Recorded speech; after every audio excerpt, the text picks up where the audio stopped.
안녕하세요. 미소교회 최준혁 목사입니다. 2025년 2월 12일 오늘 나에게 주시는 생명수 샘물 한 모금 시작하도록 하겠습니다.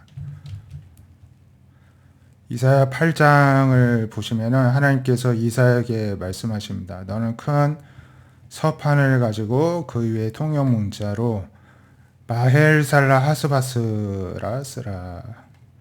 이 말의 의미는 노략이 속한, 노략이 속히 온다, 곧 닥친다, 이런 의미입니다.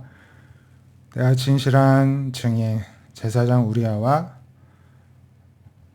여베레기야의 아들 스가랴 선지자는 아니고 동명이인이지만 진실한 증인으로 여길 만큼 굉장히 신뢰받는 두 사람에게도 증언하게 하리라 이제 하시더니 이제 이 두 사람에게도 증언을 하였다는 것입니다. 이사야 혼자만 이제 알고 있는 것이 아니라요. 그래서 내가 내 아내를 가까이 하매 임신하여 아들을 낳았는데 하나님 말씀하시기를 그의 이름도 마일살라 하스바스라 지으라 해서 이제 이 아이 이름도 그렇게 지었다는 것이죠. 그러니까 이 선지자의 가정은 그 가족들, 심지어 자녀, 어린 자녀까지도 하나님의 뜻을 백성들에게 전하는 어떤 통로, 하나님의 도구로 쓰여진다는 것을 또 보게 됩니다. 이 아이가 내 아빠, 엄마라 말을 하기도 전에, 부를 줄 알기 전에, 그러니까 뭐 몇 달 되지도 않는 시간이죠. 뭐 빨라야 몇 달, 길어야 뭐 1, 2년 이내에 다메섹의 재물과 사마리아의 노략물이 아수르 왕 앞에 옮겨질 것임이라. 이때 남유다는 이 다메섹은 아람의 수도고요. 사마리아는 북이스라엘의 수도입니다. 그래서 아람과 북이스라엘 연합군이 이제 남유다를 막 침입하고 이제 공격하고 괴롭히고 하였는데 그들이 얻은 노략물을 이 두 나라는 누구에 의해 점령당하느냐? 아수르에 의해서 점령당하는데 아수르 왕에게 그들도 노략이 속히 올 것이다. 이렇게 하나님 말씀을 하십니다. 그러면서 이 백성이 천천히 흐르는 실로아물을 버리고 실로아물은 이제 예루살렘 안에 있는 이제 샘물인데요. 그것을 버리고 르시는 이 아람의 왕이고 르말리아의 아들은 베가인데 이 사마리아 이 북이스라엘의 왕이었습니다. 오히려 이들을 더 기뻐한다는 것입니다. 자신들이 가지고 있는 것은 오히려 하찮게 여기고요. 남의 것 더 부러워한다는 것이죠. 그러므로 주 내가 흉령하고 창이란 큰 하수 아스루 왕과 그의 모든 위력으로 그들을 덮을 것이다.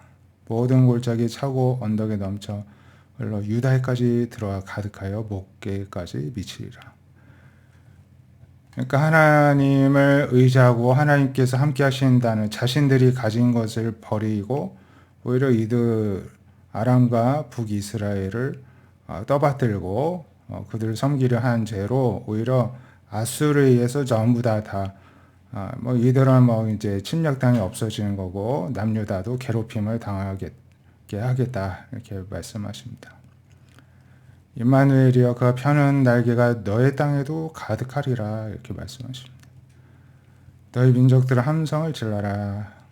그러나 끝내 패망하리라. 너희 먼 나라 백성들아 들으라. 너희 허리를 동이라. 하지만 뭐 너희가 그렇게 애써도 끝내 패망할 것이다. 계속 패망할 것이다 합니다. 너희는 함께 뭔가를 계획하라. 하지만 끝내 이루지 못할 것이다. 말을 해보아라. 끝내 시행되지도 못할 것이다. 이는 하나님이 우리와 함께 계심이기 때문이다. 임마누엘이죠. 그래서 여호와께서 강한 손으로 내게 알려주시며 이 백성의 길로 가지 말 것을 내게 깨우치어 주셨고요. 이 백성이 반역자가 있다고 말하여도 너희는 그 모든 말을 따라 반역자가 있다고 하지 말고 그들이 두려워하는 것을 따라서 두려워하지 말고 놀라지 말라는 것입니다. 만군의 여호와가 그를 너희가 거룩하다 하고 그를 너희가 두려워하며 무서워할 자로 삼으라. 하나님을요 오히려 거룩하다 하고 하나님을 두려워하고 무서워할 자로 삼으라는 것입니다. 사람을 이렇게 높여주지도 말고 두려워하지도 말고 무서워하지도 말라는 것입니다. 하나님의 성소가 되십니다. 그러나 이스라엘의 두 집에는 걸림돌과 넘어지는 반석이 되실 것이며 예루살렘의 주민에게는 함정과 올무가 되실 것이다. 이렇게 말씀합니다. 많은 사람들이 그로 말미암아 걸려 넘어지고 부러지고 덫에 걸려 잡힐 것이니라. 믿음이 없으면요 하나님은 걸리적거리네, 걸림돌이 내 앞에 있네 하면서 사람들이 피해가고 싫어합니다. 그리고 마치 함정처럼 올무처럼 느껴지고 힘들게만 느껴집니다. 하지만 믿음이 있는 사람에게는 어떻습니까? 사람의 모든 계획이 다 물거품이 되지만은 하나님께서 우리와 함께 계심으로 모든 그런 대적들의 계획이 다 그냥 물거품이 되게 하시고 결국에는 끝내 우리를 지켜주신다는 것입니다. 그 믿음이 우리 모두에게 있기를 간절히 소망합니다. 누가복음 5장 27절에 예수님이 나사렛이라는 세리가 세간에 앉는 것을 보시고 나를 따르라 하시니까 모든 것을 버리고 일어나 따랐습니다. 이 레위는 다른 성경에서는 마태라고도 또 나와 있죠. 같은 사람으로 보여지고요. 그래서 레위가 예수를 위하여 자기 집에서 큰 잔치를 하니 이제 같은 동료들이죠. 세리들이 많이 와서 이제 식사를 하였습니다. 바리새인과 서기관들이 제자들을 막 비방합니다. 너희가 어찌하여 세리와 죄인과 함께 이렇게 먹고 마시느냐? 근데 이 말을 예수님이 들었습니다. 건강한 자에게는 의사가 쓸데없고 병든 자에게라야 쓸데있나니 내가 의인으로 부르러 온 것이 아니요 죄인을 불러 회개시키러 왔노라. 너희가 죄인이라고 하니까 맞다. 저들 죄인이다. 근데 내가 저렇게 병든 자, 죄인인 자를 고쳐주기 위해 온 것이고 저는 죄인을 불러서 회개시키러 왔다. 근데 너희는 뭐 의인이고 죄인이 아니라니까 나하고 상관이 없겠구나. 오히려 이렇게 예수님이 선을 그으시는 것입니다. 그래서 우리가 의인이 되는 것을 스스로 건강하다고 생각하는 것을 두려워할 수 있기를 원합니다. 우리는 늘 병든 자입니다. 우리는 늘 죄인입니다. 그럴 때만이 예수님과 관계를 맺을 수 있습니다. 그래서 우리가 어떤 분은 아직 믿음이 성장하지 못해서 그런 고민을 하실 수 있는데요. 도대체 언제까지 회개를 해야 됩니까? 하는데요. 이 회개를 안 하면 사실 우리가 예수님하고 상관이 없습니다. 우리가 예수님도 아닌데 한평생 회개할 일이 있지 없겠습니까? 단지 그것이 이제 점점 작아지고 점점 이제 점점 옅어지길 뿐이겠죠. 하지만 우리는 근본이 죄인이기 때문에 용서받은 죄인이기 때문에 언제든 늘 실수나 잘못이 나올 수밖에 없음을 기억하고 회개하는 것을 기뻐하길 원합니다. 예수님이 우리를 회개시키러 오신 것입니다. 또 나에게 병든 부분이 있습니다 라고 고백하고 인정하는 것을 두려워하지 마시기 바랍니다. 병이 들어 있어야 예수님하고 관계가 있는 것입니다. 저는 뭐 그런 마음의 상처 쓴뿌리 그런 거 없고요. 그런 사람들은 많이 좀 힘들겠더라고요 하는 그런 교만한 자들도 많이 봤는데 교만의 병에 걸려 있는 죠. 근데 그거는 자신은 건강하다는 착각을 가지고 있죠. 그래서 교만병입니다. 그것도 예수님께 치료를 받아야 되는 병든 자인데 자신은 모르는 것입니다.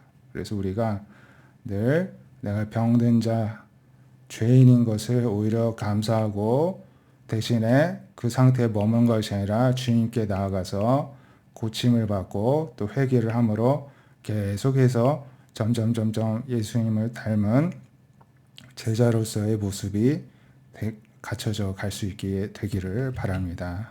기도하겠습니다. 하나님, 우리가 이 세상에 살아갈 때 사람들 눈에는 믿음의 길이, 믿음의 삶이 참 바보같이 보이고 걸려 넘어지게 하는 거침돌입니다.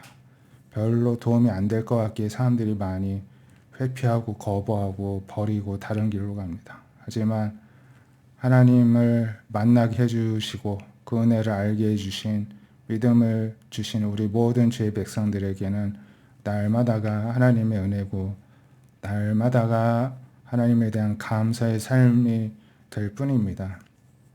그러한 의미에서 오늘도 우리의 병든 부분을 우리의 죄악을 하나님께 고백하고 자백하오니 예수님의 이름으로 고쳐 주시옵시고 용서하여 주시고 치료하여 주시고 회복시켜 주셔서 오늘도 하나님의 사람답게 하나님의 뜻을 나타내고 드러내는 도구로 사용되어지는 귀하고 복된 하루가 되게 하여 주시옵소서. 우리에게 믿음을 주신 예수님께 감사드리며 예수 그리스도의 이름으로 기도드립니다. 아멘. 오늘도 믿음으로 승리하는 하루 되시기를 축복드립니다. 감사합니다.